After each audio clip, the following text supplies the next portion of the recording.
Alright, ladies and gentlemen, welcome back.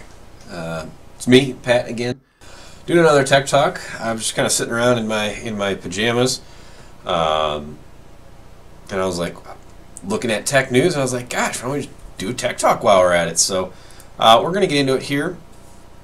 Start off here, these are the world's worst passwords in 2014, and if your password is like this, shame on you, and it's time to change your password. So there's a whole bunch of them on here. Security is obviously something that's to be concerned with. It's obviously something that's pretty darn important, and there are definitely programs out there that can assist with it, like LastPass and OneKey and other things like that. But obviously, a strong password is always recommended. So they have ones that are like numbers, QWERTY, the first 5 on the keyboard. Any of these are pretty bad. Mustang's a bad one. Monkey, all one. Superman, Batman, trust no one with the letter 1. Yeah, I'd really try to mix mine up. Make it your own and everything. You can do variations of it. But I know it's not easy. Everything wants a password. Everything is a real pain in the neck nowadays. Alright, so let's move on. NBC is going to be streaming the Super Bowl for free. That's kind of nice. It's going to be on every single channel in the world anyway. And I think it's on free local channels. But it's nice to finally see a sports game that's going to be live streamed. I don't watch too much sports, but when I like to watch sports, I don't have cable or anything. I don't bother paying for it. I always find it hard to try to live stream a game, even if it's like a radio broadcast to listen to.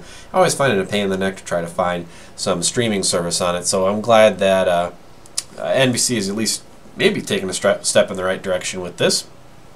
SpaceX. Not so much $10 billion company thanks to Google. It's the reason why Google is investing in SpaceX. SpaceX, obviously, real cool stuff. Elon Musk does an awesome job with this. He's revolutionized. NASA's just, everybody kind of almost forgot about it because privately funded companies like this, I think, do a way better job. He hosted that Mars 1 mission. It's coming up here. I tried to get into it. My girlfriend wasn't too happy about it, but come on, wouldn't that be a great story? You know, your great-great-great-grandfather was one of the first people to live on another planet. I think that would be massive. I would give anything to do that. Obviously, I miss my family, but shit, who cares? So SpaceX and Google are getting together. Elon Musk was talking about space in internet on the International Space Station, and then, you know, trying to set up some space-based internet, not for here on Earth, but for, you know, satellites, things going on in space, and eventually his Mars 1 mission out on Mars, obviously. Google's cool with that. They want to do the same thing. They're obviously the kings of the internet there, so they are going to invest probably $1 billion towards this project with SpaceX. So I'm excited to see what will happen with it. I definitely think that we should do like the whole weather balloon thing, little like inexpensive Zeppelins that have Wi-Fi, so we can get like global Wi-Fi, kind of like how Estonia and Lithuania and some of those countries do it. Internet as a human right, just like how we have local TV channels as a human right. You can get that entirely for free. You should be able to get at least basic internet for free. I'm talking like 5 megs, and you know, in many areas of the world. And I think that's definitely coming. But I wish that Google and SpaceX would work on getting our atmosphere full of internet rather than putting it in space where there's like 10 people maybe in space, you know, versus all the billions of us down here. So that, I suppose that's a little bit interesting. This is another article of the same thing where they do these, Google's doing these weather balloons to put ultra-wideband wireless internet in very rural areas. Next, Facebook, finally, is starting to get serious about your news feed. So it's going to cut down on the number of all these like fake, not necessarily satirical, but all these like fake, click on this and all your friends are checking out that. And Facebook nowadays is absolutely horrible. And I think a lot of people are just fleeing from Facebook because of how fake it is, and how fake people are, and how fake all these news ads and all this other bull crap that gets on there.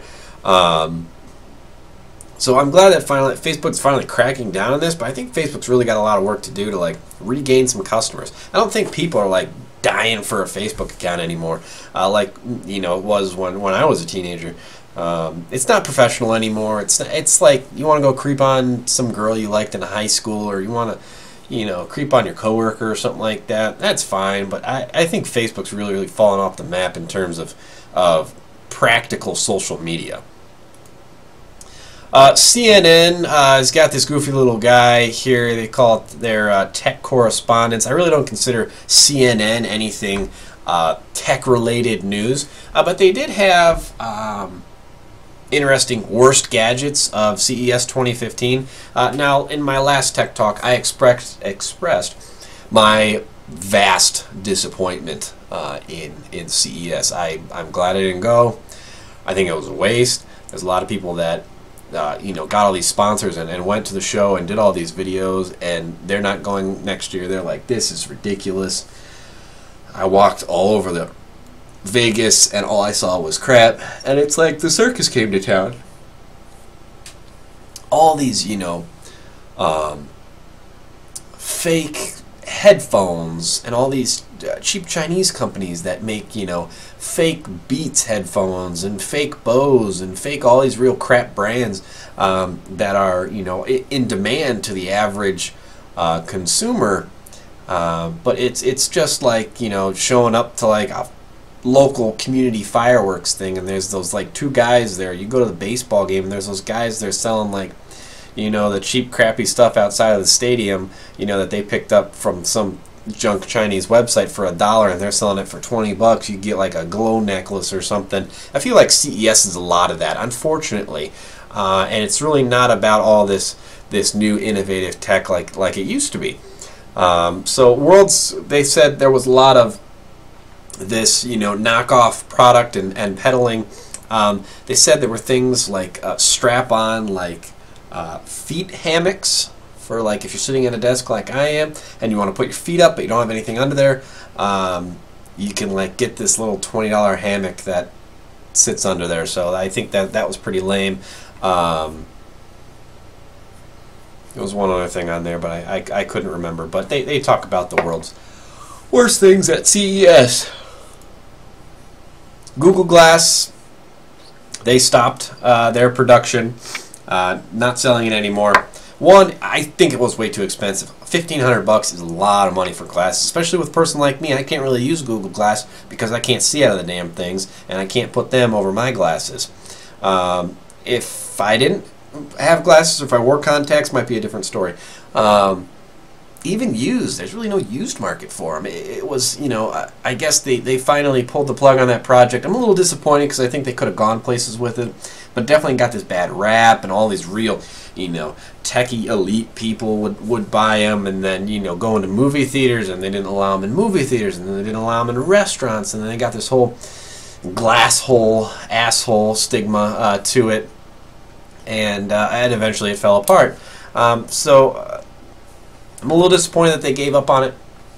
I know Google has 10 million different projects going on, so hopefully they come back and they do something better. I don't know what they're planning to do with it, but maybe I can pick up a used pair now. So I've never gotten a chance to use one. That's definitely something that I'm interested in using.